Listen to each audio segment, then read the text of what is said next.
चल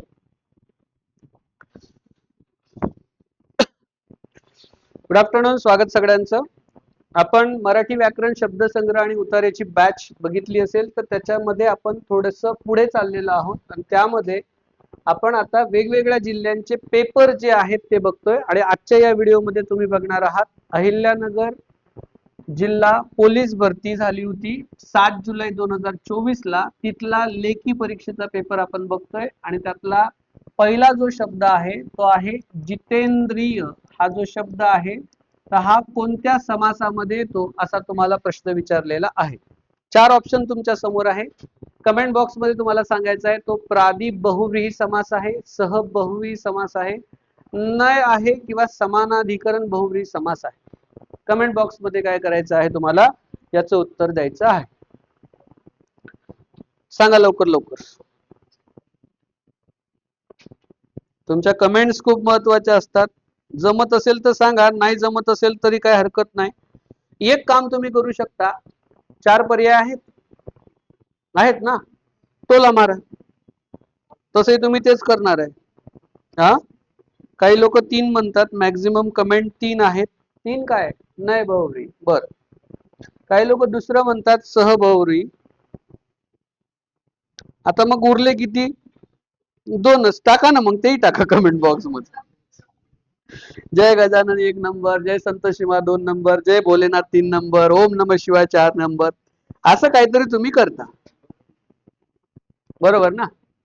आता याचं उत्तर तुम्हाला येत का नाही त्याचं कारण सांगतो. तेव्हा तुम्ही कन्फ्युज काय, काही लोक हे म्हणतात, काही हे म्हणतात, काही हे उरला सुरला इकडे जातात. तुमची कन्सेप्ट क्लिअर नाही. काय वाटते ओम, याचं उत्तर काय लिहू मी? हा, 2 म्हणजे तुझं उत्तर 100% चुकलं. 3 म्हटलंय, मॅक्झिमम मुलांच्या कमेंट 3 आहे, तुमचं उत्तर 100% चुकलं. मग आता लगेच म्हणतात हा असेल काहीतरी, एक तर हा असेल काहीतरी. बघा, तुमच्या कन्सेप्ट क्लिअर नाही ना, तुम्हाला कोणीच उभं करत नाही.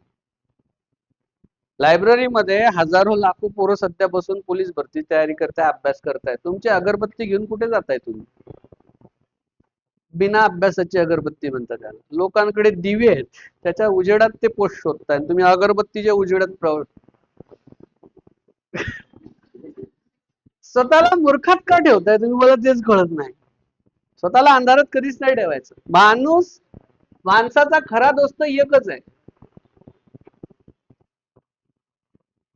मिरर, आरसा. मी आरशात पाहिल्यावर सलमान खान अजिबात दिसणार नाही, रणवीर कपूर पण दिसणार नाही. मी आरशात पाहिल्यावर सचिन अतकरीच दिसणार. तसं तुम्ही आरशात पाहिल्यावर ऐश्वर्या दिसणार नाही, आहे की. तो भाग वेगळा की तुम्हाला झाडावर चढवण्यासाठी तुमचे मित्र ऐश्वर्या म्हणतात तुम्हाला, है ना. डोळ्याची तुमची तारीफ करतात, केसांची तारीफ करतात. न हे नयन पाकळ्या उमलल्या सरोजातील, वा वा. न हे वदन चंद्रमा शरदीचा गमे. खोटं आहे सगळं, असं काही नसतं. त्यामुळे कोणी मित्र मैत्रीण आपली तारीफ करत असेल तर खोटं आहे. तुम्ही स्वतःसोबत खरे राहा, आणि खरा मित्र आरसा आहे. तुम्हाला 4ही ऑप्शन बहुव्रीही दिले, मग तुमचा अभ्यास पाहिजे होता, तुम्ही अभ्यास केलाच नाही. काय अभ्यास करायला पाहिजे होता या पेपरचा, या प्रश्नाचा? असा अभ्यास तुमचा असायला पाहिजे होता. मी जर तुमच्या जागी असतो आणि मला जर परीक्षेत प्रश्न विचारला असता की एक शब्द दिलेला आहे जितेंद्रिय, याचा समासाचा प्रकार ओळखा, तर मी काय केलं असतं, समास विचारलंय ना, मग समास 4 प्रकारचे आहेत. कधी कधी पहिलं पद महत्वाचं आहे, दुसरं कमी महत्वाचं आहे. कधी कधी पहिलं कमी महत्वाचं आहे, दुसरं जास्त महत्वाचं आहे. कधी कधी दोन्ही महत्वाचे आहे, कधी कधी दोन्ही महत्वाचे नाही, तिसरंच महत्वाचं आहे. यावरून समासाचे 4 मुख्य प्रकार पडतात. जर पहिलं पद महत्वाचं असेल तर त्याला अव्ययी भाव समास म्हणतात. दुसरं पद महत्वाचं असेल तर त्याला तत्पुरुष समास असं म्हणतात. दोन्ही महत्वाचं असेल त्याला द्वंद्व समास म्हणतात. आणि दोन्हीही महत्वाचं नाही त्याला, म्हणजे हा जो शब्द दिलाय याचे जेव्हा मी ऑप्शन वाचले तेव्हा मला कळालं सगळेचे सगळे बहुव्रीहीच आहेत. कोण आहेत सगळे? याचा अर्थ यामध्ये दिलेल्या शब्दामध्ये, जितेंद्रिय आहे तो शब्द ऍक्च्युली, यामध्ये असणारे दोन्ही पद महत्वाचे नाहीये, तिसरंच महत्वाचं आहे. जित हा पहिला शब्द आहे आणि इंद्रिय हा दुसरा शब्द आहे. ज्याने इंद्रियांना जिंकलं तो जितेंद्रिय. तो कोण आहे? जितेंद्रिय. कोण आहे जितेंद्र? कोणाचं नाव आहे जितेंद्र? कुठला तरी महान माणूसच असेल ना. आपण तर नाहीच आहे. आपले इंद्रिय आपल्या ताब्यात नाहीये. कोणते? डोळे. झोप आली की ताब्यात ठेव, अभ्यास करावा लागतो. बरोबर ना. आपले हात पटपट चालतात दुसऱ्याला मारायला, ताब्यात नाहीये. आपले कान निगेटिव्ह गोष्टी ऐकतात, ते आपल्या ताब्यात नाहीये. त्यामुळे जितेंद्रिय म्हणजे ज्यांनी इंद्रियावर जीत मिळवलेली आहे असा तो कोण? कोण आहे ज्याला जितेंद्रिय आपण म्हणतो? कोण आहे? देवच असेल ना. आपण नाव देवच ठेवू, त्याला परमेश्वर ठेवू, ईश्वर ठेवू. म्हणजे तिसरंच पद महत्वाचं आहे. म्हणजे हा 100% बहुव्रीही आहे. पण सह कशाला म्हणतात? सहबरोबरी कशाला म्हणतात? ज्याच्यामध्ये सह हा शब्द येतो. जसं मी गृहस्थ आहे. गृहस्थ म्हणजे काय? जो परिवारासह राहतो तो गृहस्थ. मी तुम्हाला केला नमस्कार. नमस्कार म्हणजे काय? जो आदरासह केला असा तो, ज्याच्यात सह येतो तो सहबरोबरी आहे. नाही किंवा नत्र कशाला म्हणतात? ज्यातलं पहिलं पद हे निगेटिव्ह असतं. तसं नाही तत्पुरुष तुम्ही बघितला. अहिंसा, नाही हिंसा ज्याला असा तो. अनिकेत हे याचं उदाहरण आहे. तुमच्यापैकी आहे का कोणाचं नाव अनिकेत? असेल तर त्यांनी घरी जाऊन भांडा, आई बापानं असं काय नाव ठेवलं. कारण अनिकेतचा अर्थ आहे नाही निकेतन ज्याला असा तो. नाही निकेतन ज्याला असा तो. निकेतन म्हणजे घर, ज्याला घरच नाही असा तो, त्याचं नाव अनिकेत. अनिकेत बंगल्यात राहतो. त्यामुळे हे पण नाही. प्रादी म्हणजे काय? ज्याच्यामध्ये प्रादी शब्द येतो, खास करून चांगल्या किंवा वाईट गोष्टीमध्ये वापरतो. सुमंगल, सावधान, तुझ्यातले दुर्गुण सोडून दे. सु आलं, दू आलं, पर आलं, असं म्हणजे प्रादी असतो. इथे दोन्हीही पद महत्वाचे आहे. जित महत्वाचा आहे, इंद्रिय महत्वाचा आहे. तो समानाधिकरण बहुव्रीही आहे. कुठला आहे तो? समानाधिकरण बहुव्रीही. पर्याय क्रमांक 4. एवढं विश्लेषण खरंच सांगा कोण दिलं तुम्हाला? तुम्ही पेपर मध्ये काय अभ्यास करताना? हा मीच देणारच. माय ठेका घेतलाय तो. मी ठेका घेतला आणि तुम्हाला पास करून द्यायचा. हा माझे लेकरच आहात तुम्ही, मला करावंच लागेल ते. बरोबर आहे की नाही? आणि आपलेच गाल, आपलेच दात आणि आपलेच ओठ. तुम्ही चुका जरी केल्या तरी मला कुठं टाकावं लागेल? पोटात. म्हणून चाललं माझं पोट वाढ. तुम्हाला काय त्याचं आहे की नाही? पुढचा प्रश्न. संधी विग्रह करा. कविच्छा. अहिल्यानगर जिल्हा पोलीस 7 जुलै 2024. कविच्छा. तुमच्या काही इच्छा आहेत का? तरुण मुलं कोण असतात? कवी असतात. त्याचा विग्रह करा. काय होईल? कवी अधिक इच्छा, कवी अधिक इच्छा, कवी अधिक इच्छा, कवी अधिक इच्छा. सगळे सारखेच दिसतात. मग उत्तर काय? कवी येतो. कवी प्लस दुसरा जो आहे तो इच्छा येतो. आहे का कुठे असं ऑप्शन? इथे आहे. पण तुम्हाला पुस्तकात हे पण देऊ शकतात ते. पण इच्छा शब्द असा लिहितात का रे? खरं सांगा. इच्छा शब्द असाच लिहिला जातो. इच्छा. आता ही दीर्घत्व संधी कशी आहे बघा. हा वी आहे म्हणजे रस्व ई आहे. त्यामध्ये पुढचा रस्व ई घेतला, दोन सजातीय स्वर एका पुढे एक आले तर त्यासाठी त्याच जातीचा दीर्घ स्वर घेतात. म्हणून हा दीर्घ झाला. म्हणून उत्तर काय येणार? समजतंय का? आणि पेपर मध्ये काय देतात? बऱ्याच ठिकाणी हे देतात. काही वाले पेपरवाले हे देतात. जिल्हा पोलीस भरतीमध्ये ह्या चुका कॉमन आहेत आणि मुलं याच्यावर आक्षेप घेत नाही. आमच्या एमपीसी विचारावर असे प्रश्न, एमपीसी कंबाईन ग्रुप बी, ग्रुप सी, PSIच्या परीक्षेत त्यात जर असे उत्तर दिले ना तर आमच्या आन्सर की येतात. फर्स्ट आन्सर की, सेकंड आन्सर. म्हणजे समजा फर्स्ट आन्सर की चुकीचं उत्तर दिलं तर आयोग म्हणते एवढ्या एवढ्या दिवसात आम्हाला लव्ह लेटर पाठवा, तुमचं काय म्हणणं आहे ते आम्हाला लिहून पाठवा. मग सेकंड आन्सर की येते. आणि ते उत्तर जर आयोगाने चुकीचं दिलं असेल तर ते बदलून येते. तुमच्यात असं काही नाहीच आहे. हम करे सो कायदा. आणि यात तुमच्यासारख्या बऱ्याच विद्यार्थ्यांचं नुकसान होते, हे लक्षात घ्या. मी जे सांगतोय हे तुमच्या तथाकथित पेपर पुस्तकं आहे ना, बऱ्याच लेखकांची पुस्तकं आहेत. जम्बो, ठोकळा, नमकल, टमक, घोळान, पांढरा गिंढरा काय, त्याच्यामध्ये ते त्यांची जे उत्तर दिले ते 100% खरे नाहीयेत. हे लक्षात घ्या बरं का. हे खरे उत्तर नाहीये, तुम्ही त्यालाच खरं मानू नका. त्यासाठीच हे सेशन सुरू आहे. रू वर्णाचं उच्चार स्थानानुसार वर्गीकरण करा. रू कशामध्ये येतो? कंठ, तालव्य, मूर्धन्य आणि दंत्य. आणि याच्यासाठी तुम्ही काय करायला पाहिजे? त्या वर्णाचा उच्चार करायला पाहिजे, जो की तुम्ही करत नाही. चला सांगा. हा बघा, हा जो रू आहे काय नेमका? हा र आहे आणि उ आहे, बरोबर ना? बरं, हा ऱ्हस्व आहे, हा ऱ्हस्व स्वर आहे. मराठीमध्ये एकूण ऱ्हस्व स्वर 5 आहेत. किती आहेत? 5.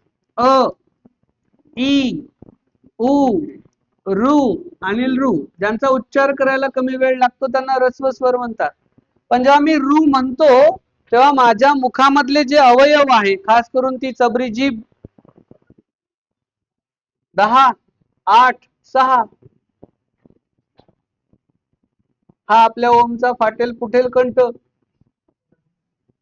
हे ओमचे फाटेल फुटेल ओठ, थंडी आहे ना, हे पांढरे पिवळे दात, आतमध्ये हे चबर करणारी जीभ. बायका म्हणतात ना, मी काय काय सांभाळू, तुम्हाला सांभाळू, लेकरं सांभाळू, तुमची आई सांभाळू, नातेवाईक सांभाळू. नवरा म्हणतो काहीच नाही, फक्त तुझी जीभ सांभाळ. बरोबर आहे की नाही? आता हे आतला भाग घेऊ आपण. आपण याची टोपी काढली, चमन मोठा केला डायरेक्ट त्याचा. आता लहानपणी आपली आई आजी काय करायची? असं मांडीवर घ्यायची आपल्याला आणि डायरेक्ट तो टाळू भरायची. गड्डा असतो इथे, हा तो भरून भरून वर आणायचा. तर हा जो भाग आहे हा आतून असा आहे असं गृहीत धरा. तर याचं काही वर्णांचा उच्चार करत असताना जिभेचं कठोर पातं हे वरच्या दाताच्या मागच्या बाजूला लागतं. कधी कधी थोडं मागे लागतं, कधी कधी अजून जास्त मागे लागतं. जसं मी जर म्हटलं तत् थत दत धन, तर वरच्या दाताच्या मागच्या बाजूला लागतं, म्हणून ते दंत्य आहे. तत् थ दत धन. म्हणून ज्या मुलांचे, लहान मुलांचे जेव्हा दात पडतात ना, आपल्याला दाताचे 2 संच येतात, तेव्हा दात आपले पडतात तेव्हा आपण काय करतो? तो मुलगा तोत्रा बोलतो, थांबणार नाही, तुला समजत नाही का ले? तत तत. कारण जेव्हा तत थत बोलायचं तर वरच्या दातच नाहीये तर जीभ लागेल कुठे? ती डायरेक्ट बाहेर येते, म्हणजे हवा डायरेक्ट पास होते. आता या व्यतिरिक्त जर मी च च ज ज न म्हटलं तर वरच्या दाताच्या अजून थोडं मागे जीभ जाते, तिथे टाळू आहे, तालव्य. कधी? च च ज ज न, तो तालव्य. पण जर मी ट ठ ड ढ न म्हटलं तर तुम्ही म्हणून पहा, ट जीभ अजून जास्त बेंड होते, मूर्धेला जाऊन भेटते, तो मूर्धन्य आहे. असाच रू म्हणा, रू म्हणून बघा, ते जीभ जास्त फिरते आतमध्ये, तो मूर्धन्य वर्ण आहे. जेव्हा तुम्हाला परीक्षेत असे प्रश्न येतात ना, असे 2 बोट चांगले असतील तुमचे, तर इथे असं लावून बघा, इथे कंठ लागत असेल, हा तुमच्या जबाबदारीवर दाबा आणि क ख ग घ न म्हणा. कंठ वर्ण आहेत ते. कुठले वर्ण आहे? कंठाला उच्चारून ते येतात म्हणून कंठ. तुमचे जर चांगले हात असतील, स्वच्छ असतील, तर असा ओठ खालचा जो आहे तो पकडा आणि त्याला खाली ओढा आणि मी म्हणतो ते म्हणा, प फ ब ब म. खाली ओढा त्याला, हा वर नाही लागला पाहिजे, तो ऐकणार नाही तुमचं, पण त्याच्यावर ताबा मिळवा, ओढा त्याला खाली, प प ब. एकटं याला तुम्ही वर नाही जाऊ दिलं तो वरचा खाली येईल. हा वरचा खाली आणतो तो, बदमाश आहे तो. म्हणजे काय? तो औष्ठ्य वर्ण आहे. आणि पेपर मध्ये तुम्हाला हे ओळखायचं असतं. काय केलं आपण इथे? फक्त म्हणून बघितलं. जेव्हा तुम्ही पेपर सोडवता ना ओम, तेव्हा तुम्ही मनातल्या मनात असं बोललं पाहिजे, स्वगत केलं पाहिजे, जोरात बोललं पाहिजे. मग तो इन्स्पेक्टर येतो वर्गावरचा, पर्यवेक्षक म्हणतो काय लावली बडबड, त्याला म्हणा गप्प बस, त्रास द्यायचा नाही. 3 वर्ष झाले मेहनत करतोय मी, माझ्या पद्धतीने पेपर सोडवतो. जर मला त्रास दिला तर बाहेर भेटतो, फक्त तू फक्त 1.5 तासासाठी साहेब आहे बाहेर, मग मला डिस्टर्ब नाही, मी पेपर सोडवतोय माझं. समजतंय ना? हे करायचं आहे तुम्हाला, तिथे नादी नाही लागत. ऍक्च्युली हे लोक कोण असतात? अचानक त्यांच्यावर आलेली जबाबदारी, वर्ग 4 श्रेणी कर्मचारी असतात, बिनपगारी फुल अधिकार, त्यांना साहेब झाल्यासारखं वाटतं त्या दिवशी. ते वेळेवर तुम्हाला पेपर देत नाही, फोनवर बोलत बसतात वगैरे वगैरे, डिस्टर्ब करतात हे लोक. त्यांना कडक भाषेत सांगायचं, भाई आम्ही डिस्टर्ब करणार नाही. समजते की नाही? हे म्हणून पहा, तुमचं उत्तर कधीच चुकणार नाही. आणि जर तुम्ही गप बसले ना, तुमचं उत्तर 100% चुकणार. अर्धा दंड असणार पण अर्ध होऊ न शकणारं व्यंजन कोणतं?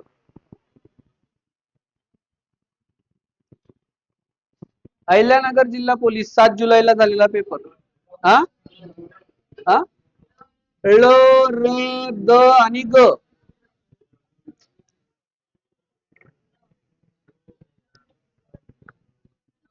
तुम्ही काय करायला पाहिजे माहितीये का? तुम्ही एलिमिनेशन पद्धत वापरायला पाहिजे. एलिमिनेशन पद्धत कशाला म्हणतात माहितीये का?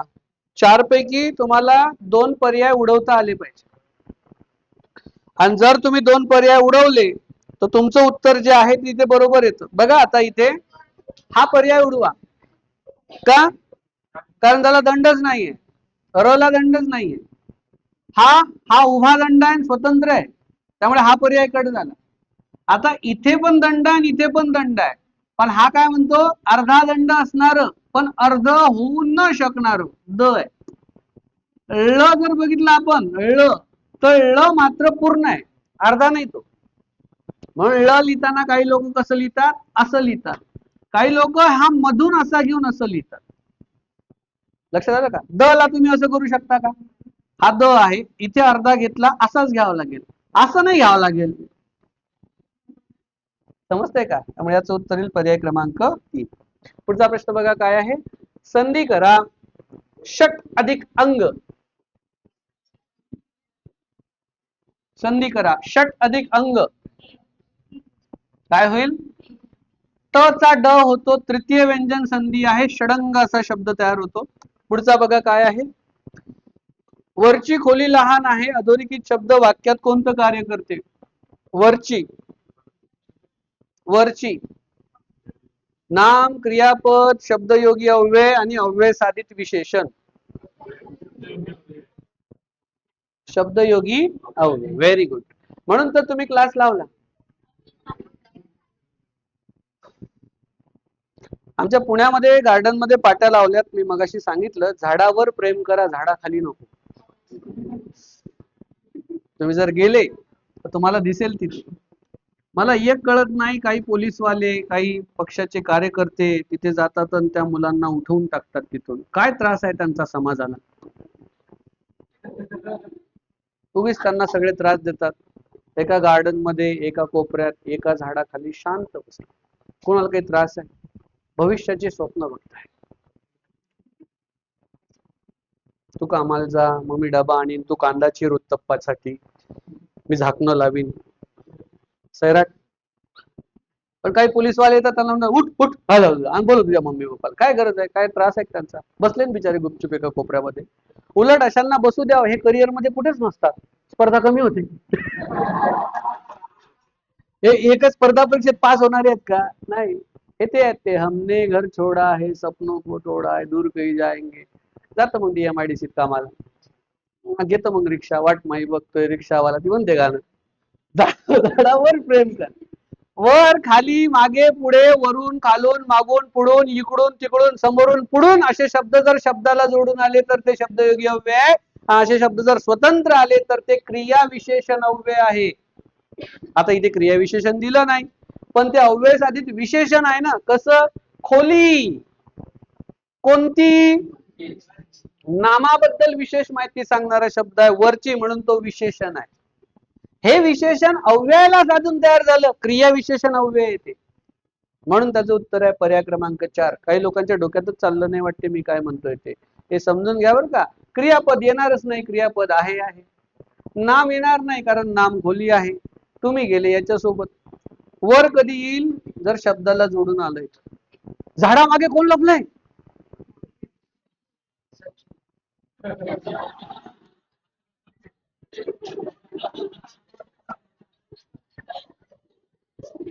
मागे कोण बोलतोय? आलोक. झाडा मागे कोण लपलंय? शब्दाला जोडून आलंय शब्द. मागे कोण बोलतोय? आलोक. आता मागे कोण बोलतोय? क्रियापदाबद्दल विशेष माहिती सांगणारा शब्द आहे, म्हणून तो कोण झाला? क्रिया विशेषण. दोघातला फरक कळाला ओम साहेब? चला पुढचा प्रश्न बघा काय. आमच्या क्रिकेटपटूंची वाहवा झाली. वाव आणि अंडरलाईन केलेला शब्द आहे वाहवा. अधोरेखित शब्द वाक्यात कोणतं कार्य करतो?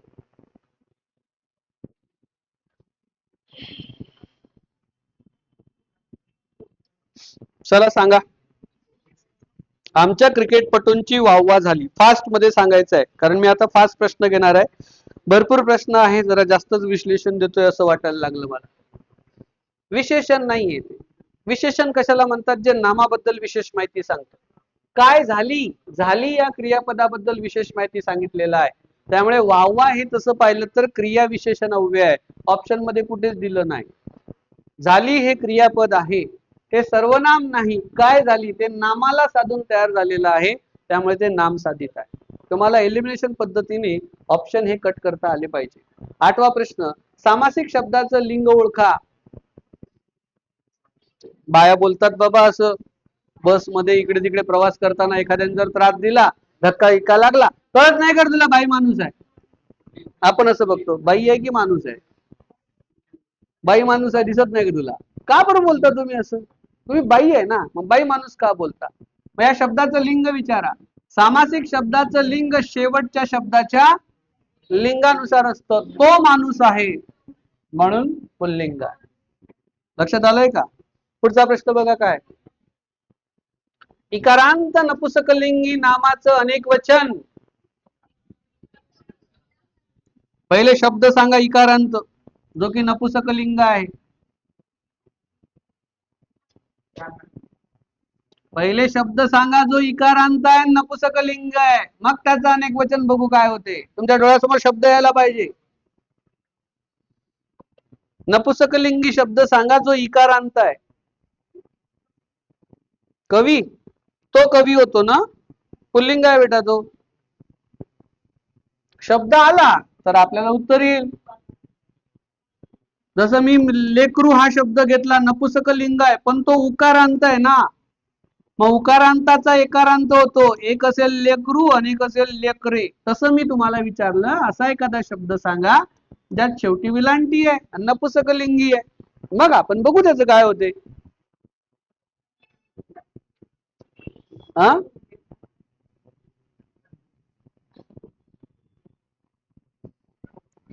जेव्हा मी पेपरला जाईल ना, तेव्हा मी असा विचार करेन. मग मी तो शब्द आठवेल, तो लिहेल आणि मग मी विचार करेल त्याचं अनेक वचन केल्यावर काय होते. ह्या ट्रिक्स असतात बेटा, हे तुम्हाला कोणी शिकवत नाही.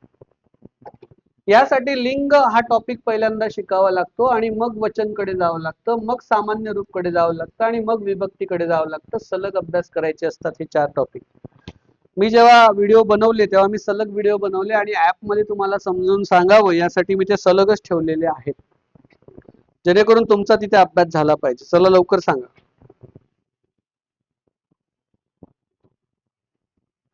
नाही आठवत? आता मी एक उदाहरण दिलं तुम्हाला, हे उकारांताचं एकारांत होते, त्यामुळे हा पर्याय कट झाला. काही असे आहेत ज्याचं वाकारांत होते. सासू सासवा वाकारांत होते, पण सासू स्त्रीलिंगी आहे ना बेटा. पुढे याकारांत होतात काहीतरी, पण स्त्रीलिंगी शब्द असा आला सहसा, इकारांत म्हणजे सहसा स्त्रीलिंगी असतो, त्याचं अनेक वचन हे सहसा तेच राहतं. काय राहतं? तेच राहतं. तुम्ही मला कमेंट बॉक्स मध्ये सांगा तो शब्द कोणता आहे. कारण काय होतंय माहितीये का, मगापासून मी ऑब्झर्व करतोय, मी स्पून फिडिंग करतोय, चमच्याने भरवणे, सगळं मीच एक्सप्लेन करतोय. पेपर सचिन सरचा नाही आहे हे कधी तुमच्या डोक्यात जाईल? पेपर तुमचा आहे ना, तुम्हाला ते आलं पाहिजे. कधी येईल काय माहित, देव जाणे.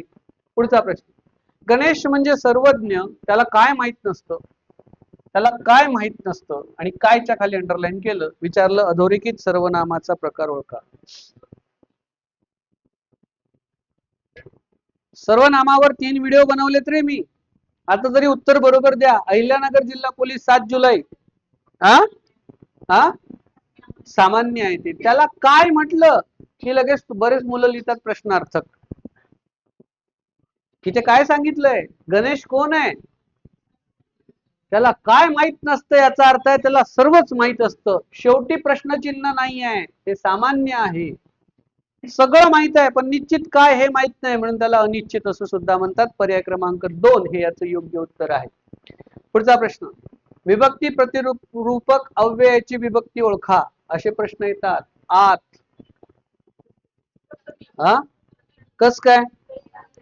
तय्या तय्या, असं कस काय?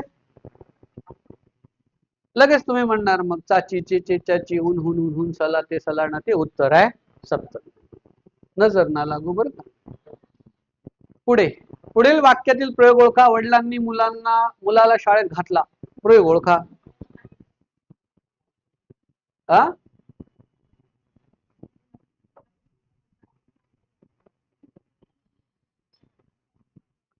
कठीण तुमच्याकडे जेही प्रिव्हियस इयर्स क्वेश्चन पेपर आहे, ज्याही लेखकाची पुस्तकं तुमच्याकडे आहे, ज्याही प्रकाशनाची पुस्तकं तुमच्याकडे आहे, त्यात त्यांनी खाली उत्तरं दिलेली आहेत. दिलेली सर्वची सर्व उत्तरं बरोबरच आहेत असं बिलकुल नाही. समजते का? ती प्रिंट मिस्टेक असू शकते किंवा कदाचित त्याचं ते अल्पज्ञान असेल. तुम्ही त्या उत्तरांना अंतिम उत्तर मानू नका, नाहीतर तुमचे मार्क्स गेले. जर तसंच तुम्ही विचार करून गेले तर त्याला मी काही नाही करू शकत, हे लक्षात घ्या. कळते का? सांगू? तुम्ही आतापर्यंत कर्तरी कर्मणी भावे शिकले. इथे तुम्हाला संकर प्रयोग विचारलाय. संकर म्हणजे काय? कर्तरी प्रयोग आणि कर्मणी प्रयोगाचे लक्षणं सापडतात, तो कर्तुकर्म. कर्मणी प्रयोग आणि भावे प्रयोगाचं लक्षण सापडतात, तो कर्मभाव. कर्तरी आणि भावे प्रयोगाचे लक्षण सापडतात, तो कर्तृभाव. आणि भावे प्रयोग आणि कर्तरीचं सापडतं, तो कोण आहे? भाव कर्तरी. आता तुम्हाला जेव्हा वाक्य देतात तेव्हा तुम्ही लक्षात घ्यायचं, या वाक्यातला कर्ता आणि कर्म पहिल्यांदा ओळखा. शाळेत घातले, शाळेत घालणारे कोण? वडील कोण झाले? कर्ता कशात आहे? तृतीयेत, नेहेशी निहिशी. कर्मणी प्रयोगामध्ये कर्ता नेहमी तृतीयेत असतो. त्यामुळे कर्मणी प्रयोगाचे मला इथे काय दिसतात? लक्षणं दिसतात. म्हणजे हा पर्याय कट झाला आणि हा पर्याय कट झाला. कर्म आहे, कर्म असलं पाहिजे. दुसरी गोष्ट, शाळेत घालणारे कोण? वडील. शाळेत घालण्याची क्रिया कोणावर झाली? मुलावर. कर्ताही प्रथम येत नाही, कर्मही प्रथम येत नाही, म्हणजे हा भावे प्रयोग सुद्धा आहे. कर्मणी प्रयोग आणि भावे प्रयोग. पर्याय क्रमांक 2 संपलं उत्तर. समजतंय का? यासाठी प्रयोगावर मी 6 व्हिडिओ बनवलेले आहेत, 6 सेपरेट डिटेल मध्ये. जाके देख लेना, काही अडचण आली तर. पुढचा प्रश्न बघा काय. पुढील वाक्यातील समास ओळखा. शैवाल गुंतले तरी पंकज हे शोभते. समास ओळखा. 4 पर्याय समोर आहे. बऱ्याच लोकांना आता कळत असेल, बाप रे, एवढ्या डिफिकल्ट लेवलचे प्रश्न विचारतात, तर त्याचं उत्तर आहे हो. त्याचं उत्तर काय? हो. आणि तुम्हाला हे आलंच पाहिजे. जर तुम्ही हे नाही सोडवलं तर टेन्शन घेऊ नका, महाराष्ट्रात इतर मुलं आहेत, त्यांना जमेल. पुढील वाक्यातील समास ओळखा आणि शब्द दिलाय तरी पंकज. शब्दाखाली अंडरलाईन राहिलं होतं. अधोरेखित शब्द आहे तरी पंकज. सांगू? 6-7 व्हिडिओ झाले राव.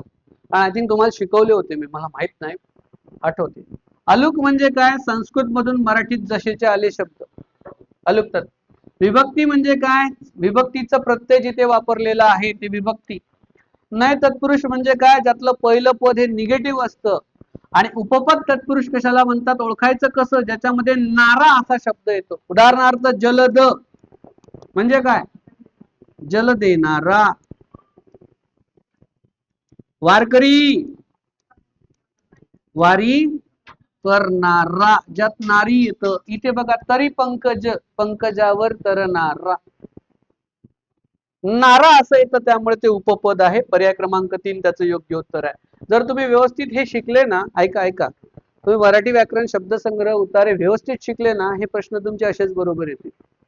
आता बऱ्याच लोकांना टेन्शनही आलं असेल, अरे बापरे, परीक्षा 2 महिन्यावर आली, मास्तर म्हणते 25 पैकी 25 आले पाहिजे, माझे तर 20 पण येत नाही, काय करू आता? आलं का टेन्शन? आलं पाहिजे. जर नाही येत असेल तर कठीण आहे. शब्दाचा प्रकार ओळखा. नदी काय? नदी. तत्सम, तद्भव, देशी, परभाषी. टॉपिक आहे शब्दसिद्धी. शब्दसिद्धीमध्ये सिद्ध आणि साधित शब्द आहे. सिद्ध मध्ये तत्सम, तद्भव, देशी, परभाषी. आणि साधित मध्ये काय शिकवलं मी? उपसर्ग घटित, प्रत्यय घटित, सामासिक आणि अभ्यास. 4 प्रकार तुम्हाला शिकवले. बघा बाबा, काय मला तर सगळं येतं, पण काय फायदा नाही, कारण मी तुमच्यावरचा पेपरला जाणार नाही, आहे ना. नदी हा संस्कृत मधला शब्द आहे आणि तो मराठीत येताना जसाचा तसा होता, त्यामुळे तो तत्सम शब्द आहे. पुढचं बघा काय आहे. महिना हा शब्द कोणत्या भाषेतून मराठीत आलाय? आता याचं जर उत्तर तुमचं चुकत असेल ना, तर तुम्ही एक काम करा. कोणतं वर्ष चालू आहे हे? 25 ना? तुम्ही माझ्यासाठी एक काम करता का? कारण हे शक्य नाहीये तुम्हाला आता कव्हर करणं. मी 10 ओळींच्या स्टोऱ्या तयार करा असं बॅच मध्ये सांगितलं होतं. तर तुम्ही याच्या स्टोऱ्या तयार करा. महिना हा जो शब्द आहे हा फारसी भाषेतून आलेला आहे. काही अरबी भाषेतून येतात, पोर्तुगीज मधनं येतात, इंग्रजी येतात, उर्दू, तमिळ, तेलुगू, कन्नड. तर या शब्दांच्या स्टोऱ्या तयार करा असं मी बॅच मध्ये सांगितलेलं आहे. तुम्ही त्या स्टोऱ्या तयार करा आणि लक्षात ठेवा, कारण याच्यावर परीक्षेमध्ये प्रश्न जे आहेत ना ते बऱ्यापैकी विचारलेले आहेत. वाक्यप्रचाराचा अर्थ ओळखा. ढोलक वाजवणं. काही लोक बघा आपलं ढोलक वाजवत बसतात. तुम्ही वाजवता का? हा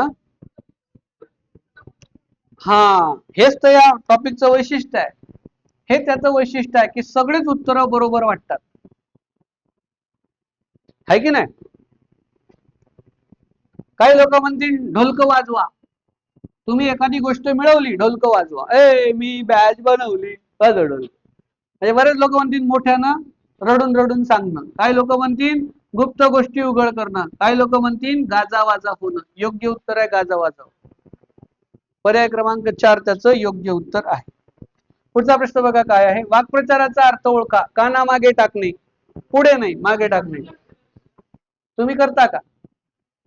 असा शब्द वापरू का मी त्याला? काना डोळा करणे असा शब्द वापरू का मी? बघा, काना मागे टाकणं आणि काना डोळा करणं दोघांचा अर्थ एक आहे का? काय बाबा काय माहित. ऑप्शन आहे दुर्लक्ष करणे, सहज ऐकू येणे, चाहूल घेणे किंवा लक्षपूर्वक ऐकणे. 4 पर्याय आपल्या समोर आहे. दुर्लक्ष करणे म्हणजेच काना डोळा करणे म्हणजेच काना मागे टाकणे. पर्याय क्रमांक 1 त्याचं योग्य उत्तर आहे. पुढचा प्रश्न बघा काय आहे. समानार्थी शब्द ओळखा. खून. मग हा खून म्हणजे काय?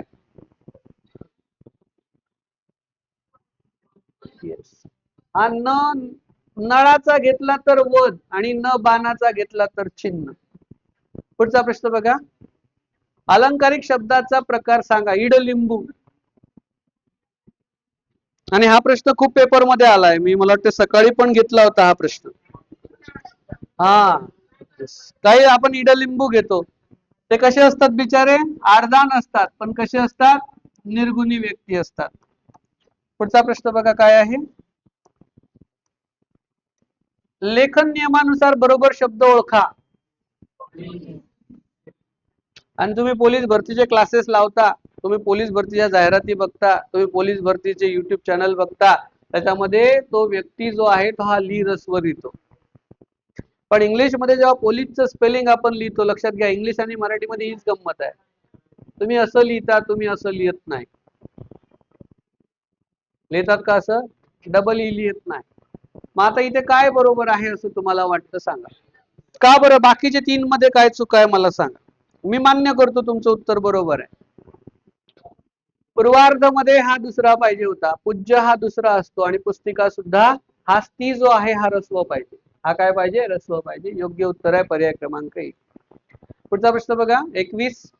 शेवटचे 4 प्रश्न उरलेत. सूर्य डोंगरा आड गेला, डोंगरा आड गेला. अधोरेखित शब्द वाक्यात कोणतं कार्य करतो?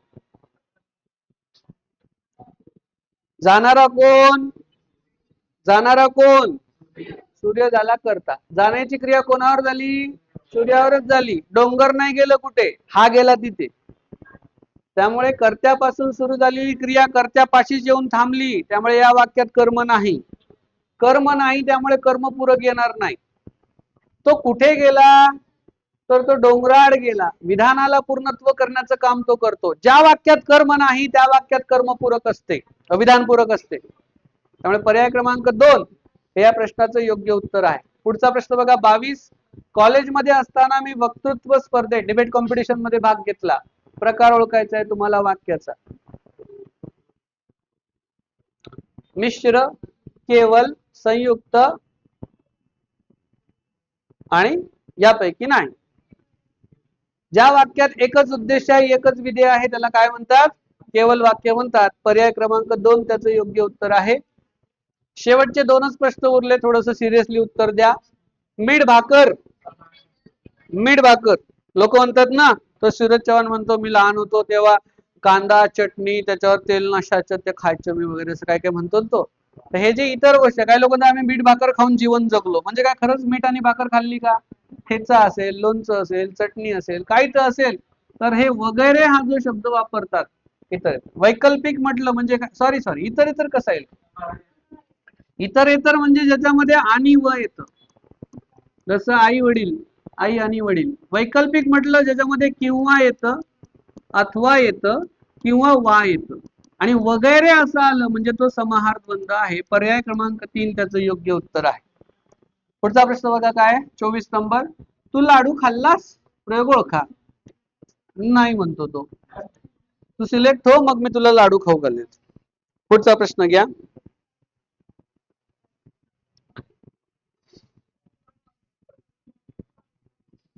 तू लाडू खाल्लास? तू लाडू खाल्लास? खाणारा कोण? करताय. करता प्रथमेत आहे म्हणजे कर्तरी प्रयोग आहे म्हणजे हा ऑप्शन कट झाला, हा ऑप्शन कट झाला. आपलं उत्तर 1 आणि 3 मध्ये आहे. खाण्याची क्रिया कोणावर झाली? लाडूवर झाली. लाडू कर्म आहे, कर्म प्रथमेमध्ये आहे. कर्तृ कर्म संकर प्रयोग. पर्याय क्रमांक 3. पुढचा प्रश्न. विभक्तीचे कारकार्थ सांगणारी चुकीची जोडी सांगा. चुकीची जोडी. मराठीमध्ये एकूण 8 विभक्ती मानल्या जातात. प्रथमेचा कारकार्थ जो आहे तो कर्ता असतो, बरोबर आहे. तृतीयेचा कारकार्थ करण असतो. द्वितीयेचा कारकार्थ कर्म असतो. चतुर्थीचा अपादान नसतो, तो संप्रदान असतो. तुम्हाला विचारलं चुकीची जोडी, पर्याय क्रमांक 3 त्याचं योग्य उत्तर आहे. हा जो पेपर आपण बघितला अहिल्यानगर जिल्हा पोलीस हा तुलनेने कठीण होता संभाजीनगर पेक्षा. माझे शब्द लक्षात ठेवा. 2025च्या ज्या भरतीची तुम्ही तयारी करत आहात तर 2025 ची लेखी परीक्षा 2024च्या लेखी परीक्षेपेक्षा खूप कठीण असणार आहे. 24 चे आधीचे झालेले सगळे पेपर हे फार सोपे होते प्रत्येक वर्षीचे. 23, 22, 21, 18, 17, 15 व्हॉट एव्हर जे काय होतं. परंतु 24 ला पेपर कठीण आलेत आणि मी बोललो होतो त्याचं कारण आहे YouTube वर सगळं फुकट उपलब्ध आहे आता. पूर्वी पुण्या मुंबई सारख्या मोठ्या शहरामध्येच क्वालिटी क्लासेस होते. आता तालुका जिल्ह्याच्या ठिकाणी पण क्लासेस आहेत आणि युट्यूबला सगळं क्वालिटी कंटेंट आता फुकट भेटतंय. त्यामुळे मुलांचा अभ्यास हा खूप चांगला झाला. मुलांचा अभ्यास वाढला, मेरिट वाढणार, पेपरची क्वालिटी वाढणार. त्यामुळे तुम्ही जर मागच्या PYQच्या बेसवर आताच्या पेपरला जात असाल तर तुमच्यासारखे अतिशहाणे तुम्हीच. सचिन सर सांगतात ते ऐका. थोडासा आपला अभ्यासाचा टेम्पो वाढवा, थोडं सेल्फिश बना आणि त्या पुस्तकाला न्याय द्या. मराठीचं मोरा वाळंबे हे पुस्तक कोळून प्या. ते गीता कुराण बायबल आहे. मी जे शिकवलंय ते व्हिडिओ वारंवार बघा. नोट्स छान आहेत, व्होकॅब्युलरी छान आहे. सगळ्यांचा अभ्यास तुम्ही जोरदार करा. भेटू आपण आपल्या पुढच्या व्हिडिओ. धन्यवाद.